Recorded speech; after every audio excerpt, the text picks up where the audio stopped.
Hello दोस्तों, नमस्कार। और पिछली क्लास में हमने पढ़ा था कि कंप्यूटर क्या होता है और आज हम पढ़ेंगे कंप्यूटर के कितने प्रकार होते हैं। ठीक है। उसके बाद हम पढ़ाएंगे आपको history of computer, generation of computer, सारी चीज़ धीरे धीरे पढ़ाते जाएंगे और आपको घर बैठे मैं कंप्यूटर सिखा दूंगा गारंटी के साथ। लेकिन अगर आप प्रैक्टिस वगैरह करते रहेंगे तब तो वैसे कैसे सिखा पाऊंगा, भूल जाएंगे आप, है ना। तो आज हम आगे बढ़ते हैं। टाइप ऑफ कंप्यूटर, कंप्यूटर कितने प्रकार से होते हैं। तो कंप्यूटर मेनली होते हैं तीन प्रकार से, एनालॉग, डिजिटल और हाइब्रिड। और ये जो प्रकार है इनको दो भागों में बांटा गया है। कंप्यूटर के प्रकार को दो भागों में बांटा गया है।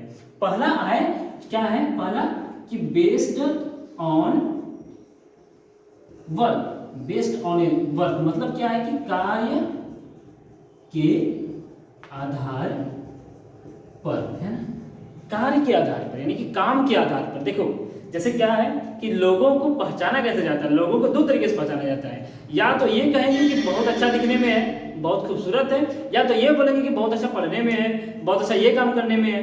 तो जब आपको लोग आपके गुणों के आधार पर जाने तो उसे कहते हैं क्या, बेस्ड ऑन वर्क, कार्य के आधार पर। कंप्यूटर को दो तरीके से जाना गया है, पहला उसके कार्य के आधार पर, दूसरा उसके साइज के आधार पर, है ना।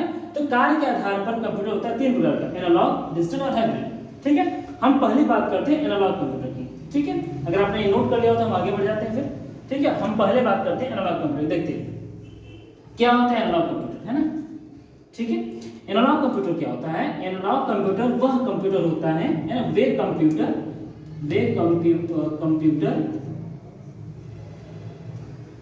जिनका उपयोग भौतिक मात्राओं को मापने के लिए किया जाता है। मतलब ऐसे कंप्यूटर जिनका उपयोग भौतिक मात्राओं को मापने के लिए किया जाता है ना। मतलब भौतिक मात्राएं मतलब फिजिकल क्वांटिटी जिनको आप देख सकते हो। जैसे कि घरों में आपके वोल्टेज होगा ना, वो क्या कहते हैं उसको, अरे वो स्टेबलाइजर देखा आपने। घर में आपके स्टेबलाइजर होगा तो उसमें क्या होगा, उसमें इस तरीके से अगर स्टेबलाइजर बना हुआ है तो इस तरीके की एक सुई होगी, ऐसे एक कांटा की सुई होगी, ये हमेशा चलती रहती है, आगे पीछे होती रहती है ना। और अगर ध्यान से देखेंगे तो बहुत हल्का हल्का ये हिलती रहती है हमेशा।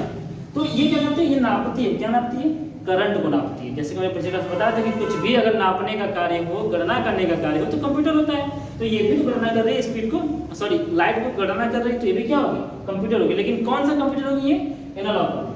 आप अगर गाड़ी चलाते हो तो गाड़ी में दो सुई होती है, एक सुई होती है जो टंकी के तेल को नापती है, एक होती है जो आपकी स्पीड को नापती है। तो जो स्पीड को नापती है उसे कहते हैं स्पीडोमीटर, है ना। और टंकी के तेल को मतलब कुछ ना कुछ नापने का कार्य करती है ना, कुछ ना कुछ हिसाब किताब करती है, तो वो क्या होगा, एनालॉग कंप्यूटर। एनालॉग कंप्यूटर की खास बात क्या होती है कि इसमें एक सुई होती है और इसमें स्टोरेज कैपेसिटी बहुत कम होती है, या निरंतर परिवर्तित होती रहती है, हमेशा बदलती रहती है, कभी भी एक तरह से नहीं रह सकती। यदि आप गाड़ी वाले चलाते हो तो आपकी स्पीड क्या हमेशा चेंज होती रहती है, हमेशा एक पे नहीं रहती है। ठीक है, तो इसे क्या कहते हैं हम, इसे कहते हैं हम एनालॉग कंप्यूटर। ठीक है, आशा है आपको समझ में आ गया होगा। Thank you.